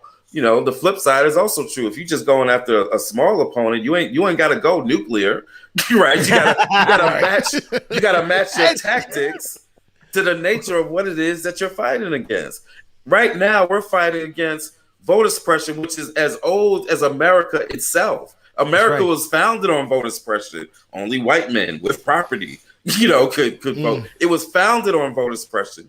DC, the lack of DC statehood and DC voting rights is as old as the country itself. The filibuster is not a recent creation that's been used against voting rights and civil rights. It's been used against civil rights since 1874 and repeatedly throughout the 1900s to block everything from voting rights to civil rights to anti-lynching legislation. So when you're going up against something that is that deeply rooted in the nature and the fabric of this country and deeply connected to white supremacy, we've got to at least be willing to be as confrontational, as extreme, if you will, as we were in the 50s and 60s with the civil rights movement. It's going to take that level of direct action and civil disobedience. It's going to take being in the streets and locking arms and blocking some doors and blocking some intersections. It's going to take at least that much in order to end this Jim Crow archaic filibuster that is blocking progress for us for so many years. And not just on voting rights, it's blocking progress on all the rest of the agenda that we want. Police violence and and climate change and immigration and a living wage. We've got to end this filibuster, but to do so, we've got to be willing to use some tactics beyond the phone calls and the text messages. All that is nice. Social media tweets, all that is good, but we're going to have to hit these streets a lot harder than what we've been hitting. And it's happening. We've had 4 members of the Congressional Black Caucus get arrested with us over the past month and a half. And so you got Cori Bush, who was willing to be extreme in order to make good trade. That's right. Sleeping on the steps of the Capitol is a little extreme. And that's what you got to do when you're trying to save 11 million people from being evicted. That's what we're going to have to do during the next weeks as we get into this critical phase of this battle on voting rights and as we push to end the filibuster. Yeah. Cliff, how much time you got, man? Because I get in these conversations and I just be ignoring the clock, and people be like, Ben, I got a call, I gotta get off the show. How much time you got, brother? Man, I could sit and talk to y'all all day. I'm a little upset Rebecca ain't around, but that's all right. Yeah, right. Yeah. Shout out to Rebecca. Nah, man, people be like, we get in these conversations, man, and I honestly, I get so lost in the conversations because they're necessary. Because one of the parts of this, man, that I wanted to ask you about before you got out of here, brother, is that plight of survivors of slavery, and properly being able to understand who we. Because when you say Cori Bush, and you talk about her sleeping on the steps of the Capitol, I actually extrapolate a little higher, and I say I see her sleeping on the steps of the Capitol of the greatest empire in the history of the known universe. And so when we consider our the perspective from that, I don't know, not 30,000 foot perspective, but a universal perspective, what people like Sister Cori Bush and Nina Turner and so many Black people who are deeply steeped in the liberation tradition are doing is galactic, man. Like what you're doing and what you're doing traveling this country, and what John Lewis did, speaking truth to power, all the way back to our ancestors. I'm thinking about Frederick Douglass. I've been hanging around Brother Mac a little bit, so I got a little bit more history in me than Norman Ford. And every time I think about the history of Black folks in this country, man, what kind of nerve we have had to stare the biggest and greatest empire in the history of the known universe in the face and say, let our people go. Talk about that for me, man. Man, as you were talking, I was thinking about Sister Maya Angelou, and Still I Rise, right? We should not even still be standing. We should not even be in existence. When you think about everything that we've been through, not just the horrors of the Middle Passage, the Maafa, not just the horrors of slavery, of Jim Crow, of the race riots, back when race riots were actually white folks rioting, right, and killing and murdering and plundering and lynching. We shouldn't still be standing when you think about the ways our neighborhoods have been devastated by everything from urban renewal, which they said back in the day was really Negro removal, and when we look at environmental racism, when we look at the healthcare crisis, when we look at all these issues, when we look at how our communities are more susceptible to these natural disasters, as we sit here on the anniversary a couple of days ago of Katrina, and now we're facing another disaster that's plaguing our communities and our loved ones down in Louisiana and Mississippi. We think, by what nerve, what manner of people are we? We are even still standing, and then having the audacity to continue to shape this country and make it be closer to what it was supposed to be, and having the audacity to exceed in everything from the Olympics and swimming and tennis and sports to business to education to furthering this vaccine itself. How are we even still doing this, right? And so when I look at this battle around voter suppression, and I think about how far we've come, you used the word earlier. No, it wasn't paradox, but you used a word earlier. Dialectic. The dialectic, right? When we look at the fact that on the one hand, our previous victories on this issue of voting rights, they give us courage to know that there's nothing that we can't overcome, right? That we will get the right. I'm more convinced more than ever. I don't care what anybody says. I don't care what Joe Manchin and Kirsten Sinema says. I know that we're going to get this voting rights bill.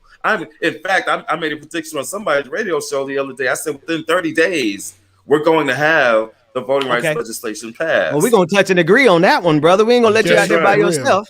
Go ahead. I believe in that. But the paradox is this: we shouldn't be fighting for something that was supposed to be ours in 1870 with the 15th Amendment. You know, it's highly problematic that amendment wasn't enough.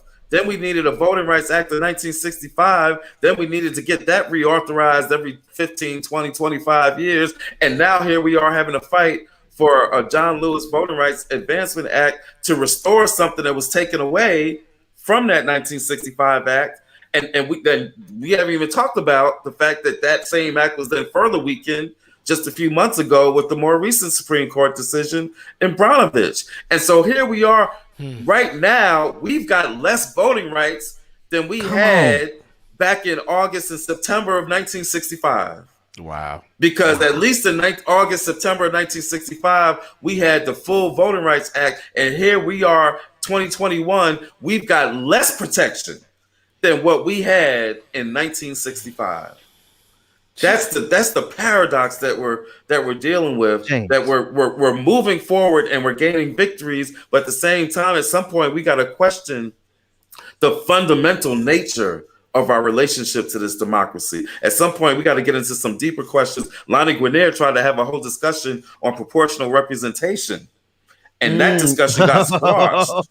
When did that get squashed? Help me with that history.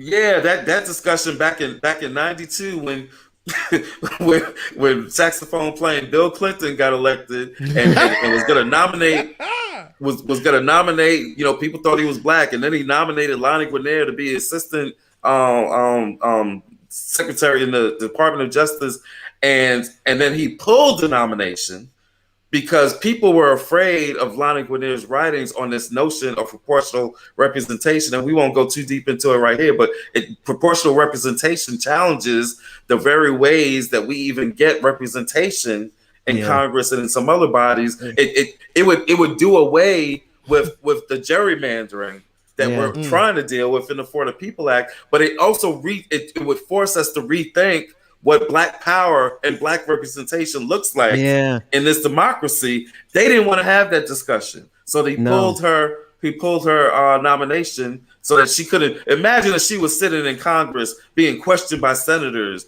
and there was a real detailed discussion of proportional representation being broadcast on media every day, and introducing this entire country to this notion that they don't want us to know about. God dog it, Cliff, you nailed that thing down you broke it down to sufficiently where it don't have to be broke no more. Because let me tell you, they do not want the light of any epiphany that there is more and there's better than what America is doing. They don't want that. Proportional representation. You're talking about the reason why we can't get any more than two parties. Diverger's law. We're talking about the very structure and nature of our system when we should have something more analogous to a parliamentarian system. Because can you imagine if Donald Trump had been president at the beginning, or rather if the pandemic had come at the beginning of Donald Trump's presidency, and we're stuck with 4 years with an executive that we can't recall with a snap election, right? They don't want us to have those kind of conversations because it represents fundamental structural reform that would lend power to Black folks. And I think at the end of the day, the fundamental question is, will the Democratic Party, as representatives of this imperialistic order, are they going to engage in good faith with Black people? Or are you at the end of the day telling us that you never really meant for us to actually get power because you're going to use the filibuster as an excuse to keep us from getting it? Brother Cliff, get the last word. Hey, you hit it right on the head. But at the end of the day, I'll add on to what you just said.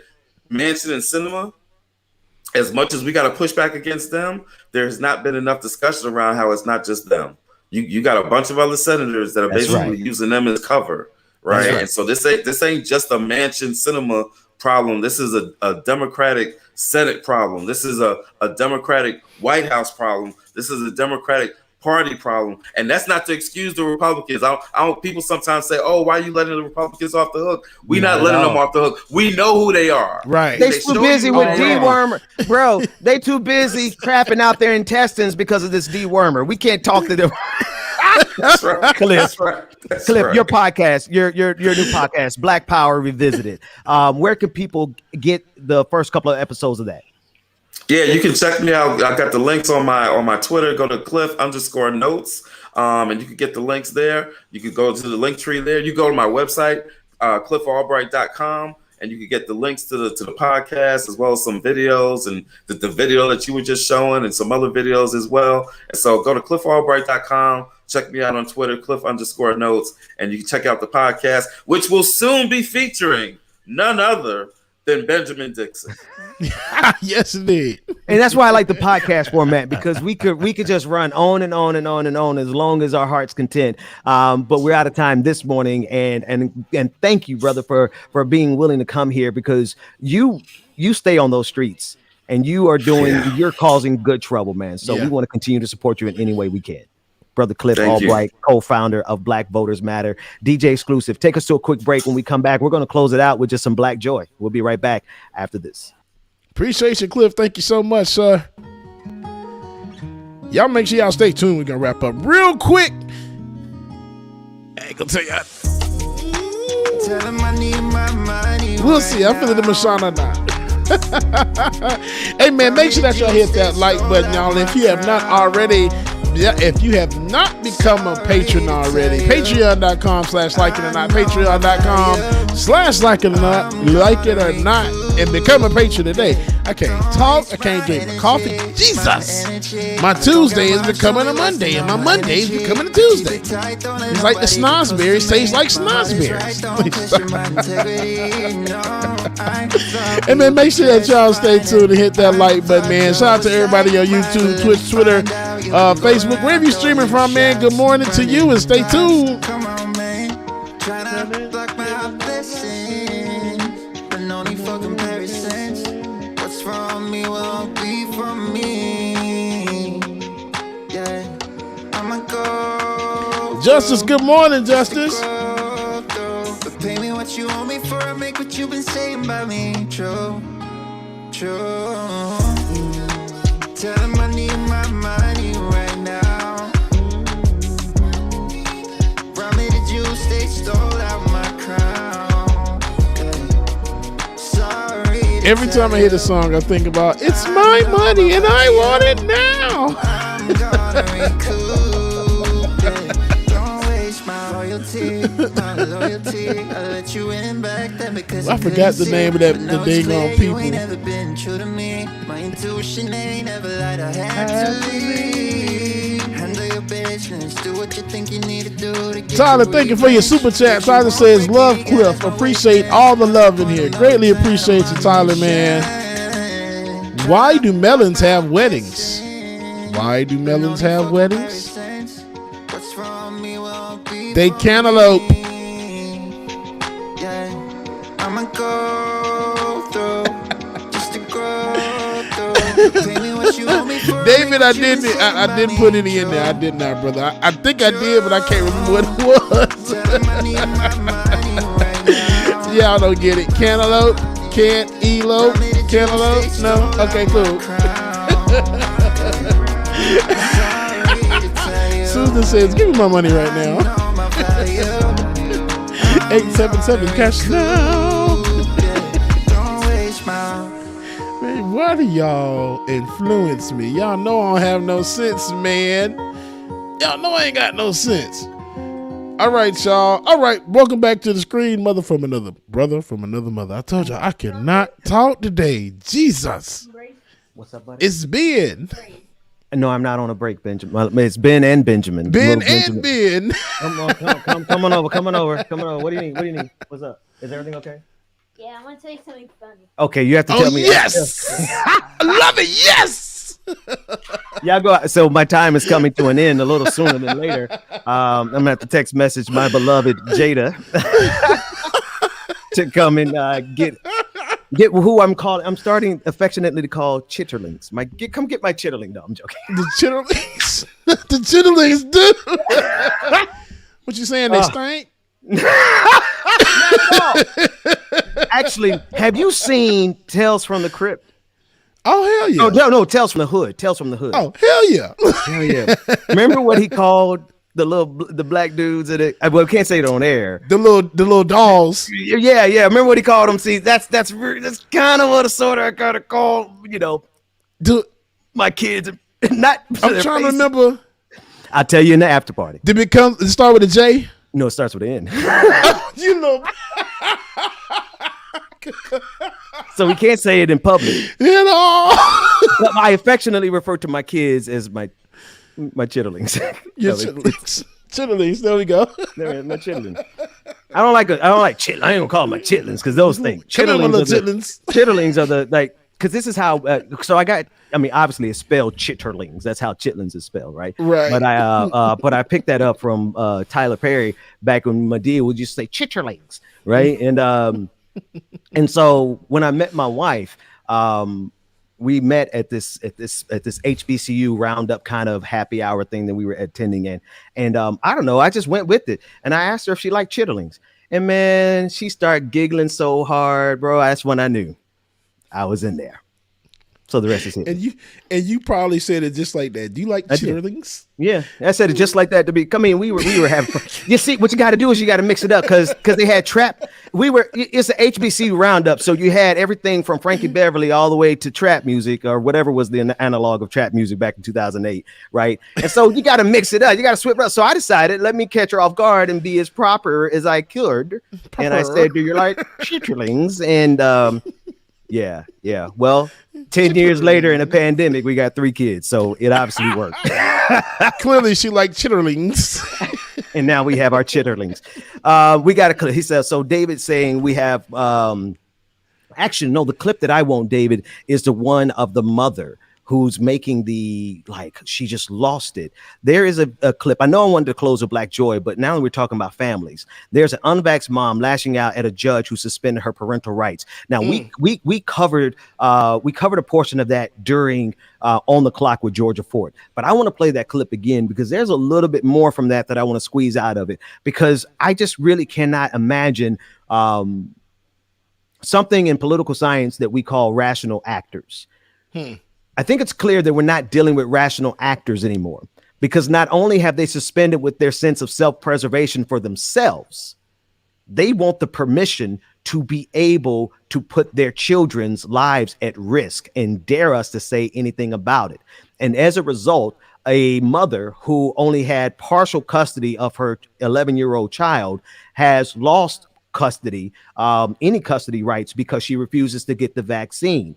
And this child is not old enough to get the vaccine themselves. That's the rub. So here's the problem. Here's the dilemma that we're facing. A mother who refuses to get the vaccine, who is saying that I have the right to see my child. That is my child. But that child cannot get the vaccine themselves. And we're in a full-blown pandemic. Should a parent be able to put their child's life at risk? Let's take a look at the clip. It may be a first-of-its-kind case. A Cook County judge here at the Daly Center has stripped a Chicago mom of her parenting rights because she's refused to get the COVID vaccine. And he is a very sweet boy. He's my whole world. You miss him? I miss him more than anything. Rebecca Furlett has been divorced for 7 years and shares custody of her 11-year-old son with her ex-husband. What had been a 50-50 split in parenting time. But on August 10th, in an unrelated child support hearing, Cook County Judge James Shapiro asked Furlett whether she'd been vaccinated. When she told the judge no because she's had bad reactions to vaccines in the past, Judge Shapiro stripped Furlett of all of her parenting time until she agrees to get vaccinated. I think that it's wrong. I think that it's dividing families, and I think that it's not in my son's best interest to be away from his mother. Furlett is now asking the appellate court to stay the judge's order. Her attorney saying the judge has overstepped his authority. And you have to understand, the father did not even bring this issue before the court. So it's the judge on his own making this decision that you can't see your child until you're vaccinated. We just wanted the mother to pay support.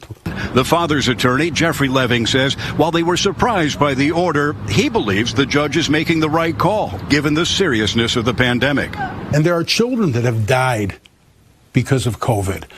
I think every child should be safe. And I agree that the mother should be vaccinated. Leving believes the judge is breaking new ground that could play out in other custody cases as well. No word on when the appellate court will. All right. James, a lot going on there, man. What you think? I really think it's more to it. So it almost sounds like she's out here in them streets and the judge is saying, okay, you've been out here in these streets, but have you gotten vaccinated yet?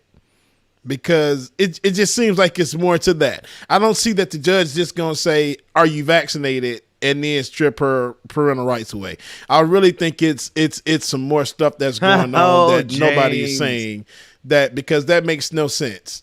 I really do. But shout out to that judge though. Like David said, like there's a backstory of some kind. Like she's done some stuff that, the judge is saying, okay, looking at your record, have you been vaccinated? Because like I said, going through the stuff that we went through with my niece, we've seen how I've seen how the judges move and some of those attorneys move, at least down here in Georgia, in that county. So I really think it's more to it that she got that stripped away from her because she's not vaccinated. Yeah, James. She out there in the streets, bro. I think you nailed that actually. Like, yeah, I missed that part because check it out. Like, if you are a person who believes that they should not get the vaccine for whatever reason, then we have to ask the question, one, why Jeremiah is so loud in the background, right? And then number two, you have to ask yourself the question, are you taking the necessary precautions to ensure that you are protecting yourself and your child? Because there are literally some people who cannot get the vaccine because of a specific condition that would put them at risk. And those people are probably doing everything that they possibly can to protect their children by not going out. Absolutely. You're right, James. That's exactly what's not being said in this story. Yeah. It's some more to it. Like the judge probably then found out some information, then done a little digging himself because they will do that. And he didn't find some shit out and just like, okay, you got vaccinated yet? No? Okay, cool. Going with daddy. Because that's a guarantee. Like if whatever her day-to-day life is, if it takes her into public and she is not only not getting vaccinated, but she's also refusing to wear a mask, or even to acknowledge that the pandemic is real, because let's be honest, she might very well be one of those people who go to these city council meetings and start saying their little shaman, whatever kind of chants they were doing, right? She might be one of those people in the crowd. So of course she is going to be a literal threat to the life of her child. And so James, it's not even a question to you. You're saying, do you believe that this individual should not be able to put their child's life at risk by refusing to get the vaccine and by being in public and being in those kind of spaces where you're guaranteed to get it? Exactly. Especially then if her son has to go back to the father, who I'm guessing is probably vaccinated, or maybe not, or maybe can't get the vaccine, and give it to him or any other of his family members. So to me, honestly, she just gives that she in the streets. That's all I'll say. Give me I concur. Smoky eyeliner and everything, the blonde thinning hair. I'm just saying. That's all I say about that. I've got no comment. Because that's, you know what? Let me stop. Let me solidarity, after party. Yeah. Because I'm about to go in. Because my mama know I'm about to go in. Let me stop. Yes, we're gonna handle the rest of that one in the after party because I know exactly what you mean. Yes, man. And all essential workers should, honestly, whatever your essential work is, you should be, you should protect yourself. Right. If you can, and most people can, most of human, we would not be able to have a science. Let me choose my words carefully because there are examples in history where science has been used abusively. Right. But we're in an era where science is sound and people are following reason and logic and truth. And we have an opportunity to resolve this thing through science. But there is a population amongst us who just refuse to accept it. And that's fine. If you want to kill yourself like Phil Valentine and these conservative pastors who believe their lies so much that they want to die, so be it. But I think Thank as you. a society, Yes, Ben. we interject and say, no, you will not do that to even your children, because as a community, as a tribe of humans, we have a responsibility to your child, especially when you are seeking for the opportunity to harm them by refusing to get the vaccine and by being in public spaces. Yeah, James, you nailed that. Yeah. And Libra in the chat said, come on, Bubba, just last week you was against the mandatory vaccine and passports and stood your ground. What? That was against mandatory vaccines. I said it's your choice. That's what I said. So make sure that we keep up with my point, Libra. Come on. It is. I don't believe in this. Don't misrepresent the man's argument. Don't represent the man. If you're going to say it, get it all out there and say it right, bro. Put some respect on his argument. Put some respect on my name. That's all I'm saying. So make sure, like I said, no, I am against mandatory vaccination just because you don't know what's going on in someone's life. That's what I'm talking about. But it's your decision. But like this brother Ben just said, if you want to take that risk and you want to kill yourself, that's on you. But what you won't do is put my child or my niece or my nephew at risk. Wait a minute. What's going to happen is that. You see what just popped up too, right? Put him on the screen. This man said, end your show. Hey, Pascal. End your show so that you can come to mine. Pascal. What's up, party people? How y'all feeling? What do you call a fibbing line? A fibbing cat thing, and I messed it up. Shit. I took off for the other conversation, man. I messed it up. Look, I messed it up. Dang, never mind. Hey, so Pascal, I'm taking you're going to have this conversation on your show in the next few minutes. What part of the conversation are you going to pick up on? Ooh, that's a very good question. I'm actually doing a big interview on my show today. Okay. But yeah, this is a very good question that I'd like to bring up for the end of the show for a call-in segment. So to kind of like, this would be yes. This would be the perfect space. Yes. Now, do you have the call-in set up on your channel yet? You're doing the call-ins? Yes. So I'll be doing a call-in later on. After the interview and all that. So maybe they can answer that question on your call-in hour. What's the question because I honestly don't think parents should be able to listen, do what you want to do, but when it comes to your children, I think we as a community, that's my position. And I think that would be something great to hear from the audience on. Yeah, I think it's really important that if you're going to be out there, you know what I'm saying? Like, as James said, sheep for the streets. He had me as she for the streets, but anyway, right. You can't tell me. Okay. Anyway, we know where we can find her. If you out there, you know what I'm saying. If you're out there going around doing, and we appreciate them, we put them through college. Go ahead. Right. But I mean, as a parent, right, you have a certain amount of responsibility, especially if you're going to be out there. You're not staying at home. You're not doing your work from home. You're being active. You're being out there. You're doing your thing, whatever it might be. It could be work. It could be play. Whatever. You should take responsibility as far as getting the poke or not getting the poke. Right. You should be leaning towards getting the poke because obviously, still, no matter what, that's still you're playing roulette. You're playing roulette with your kids, especially. You're bringing that back to your kid. The kid's going to school. He's spreading that stuff out to the other kids. Next thing you know, you got a huge ass outbreak, and it's messy. It's really, really messy. So So I saw you guys talking about that, and I was like, oh, let me jump on really quick. My man. Yeah. And say hi. Always listen. We're gonna go ahead because I also took that as the Sandman coming across the skirt to the Apollo stage saying your time is up.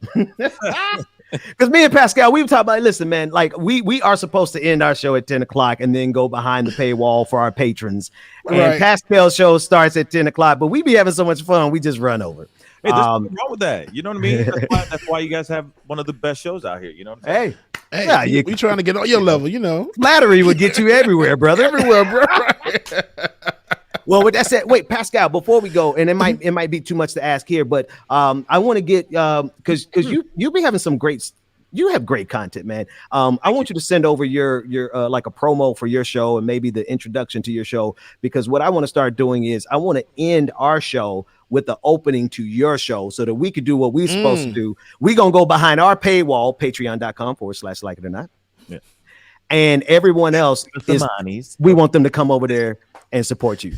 Yeah, absolutely. Yeah, I can send that to you, no doubt. I would love to be able to try to make that a cohesive Cross-pollination is what I like to call it. Cross-pollination. Yes. I love it. Yes. That said, Pascal, James, David in the background. Shout out to Rebecca, and shout out to the people of Haiti. Pascal, we got these pictures. We're going to share them with you. Shout out to Dr. Mack, who was not able to join us today because he is probably out there on 18-hole Baptist Church, but I get it, and I love it.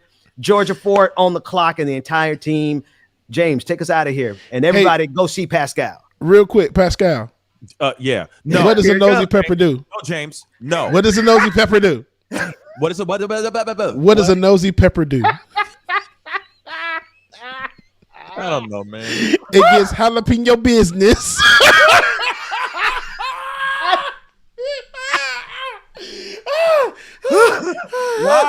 Three bald men walked into the stream. I'll see y'all next time. Jalapeno business. Why, James? Why? Wow. Love y'all, mean it, man. Make sure that y'all slide over to the Brother Pascal show and stay tuned and check him out, y'all. As usual, we will see y'all in the morning. Sometimes I crack myself up. Y'all don't realize and understand. Love y'all, man. Meaning to see y'all tomorrow. Deuces. Say it again, say it again. You want my forgiveness, so say it again. You're my thunder, my darkest night. You just can't go back and make it right. 'Cause it's too late. Your time is up. Damage done and now it's stuck. 'Cause it's too late. You roll the Deuces, y'all. I will see y'all tomorrow morning. Enjoy your Tuesday.